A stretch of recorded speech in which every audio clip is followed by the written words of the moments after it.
Welcome to Tokyosaurus. So what's up in Japan? Alright, this is crazy. If you guys haven't heard of Granblue Fantasy, it is a JRPG made for Android and iOS devices, first released in 2014. So the game's been out for about 3 years, and for its anniversary in Japan, they recently bought out a crazy long ad in Asahi Shinbun, which is one of the biggest newspapers in Japan.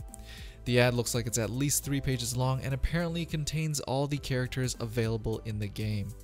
There's a lot of characters in this game, as you can see.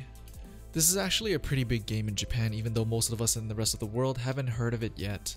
It has over 10 million users as of last March, and this is only in the Japanese region as this game has not been released worldwide yet.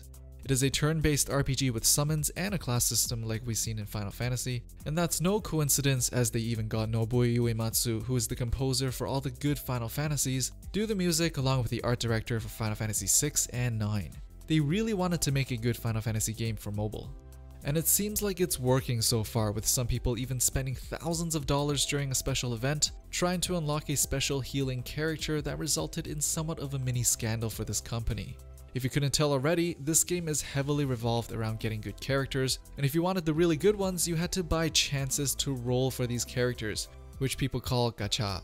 This piece of news got pretty big after people started posting themselves losing their fortune online because Granblue advertised that there was a 6% chance of rolling for that special character. After doing some statistical analysis with the videos of the people posting online, people realized that the advertised 6% was probably not true, and started a petition against Cygames, the publisher of Granblue, that got over 2,000 signatures.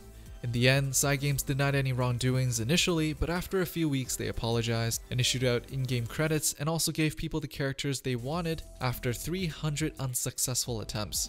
As one of the biggest mobile publishers in terms of revenue, you can really see why they can afford these extravagant advertisements. You're probably looking at the newspaper and going like, wow, people still read those things? Yes, people do, and in Japan, surprisingly, the printed newspaper industry is still going pretty strong as compared to the West. So these ads definitely did not come cheap. A Twitter user posted the fees for Asahi Shinbun advertisements, and as we can see, a 38x51cm ad costs almost 40 million yen, which is about $350,000 US. And looking at this Granblue ad, it's got to be at least 100 centimeters long. And seeing how it's double-sided, it probably costed them well over $1 million to make this happen.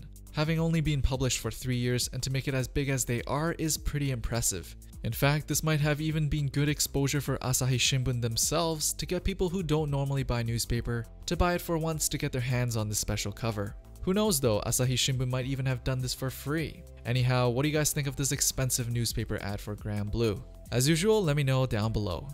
Don't forget to follow Tokyosaurus on social media for Japanese culture tweets and video updates. And if you haven't subscribed already, subscribe and you will get the latest things people are talking about in Japan right in your inbox. Thanks for watching, and I'll see you guys in the next one.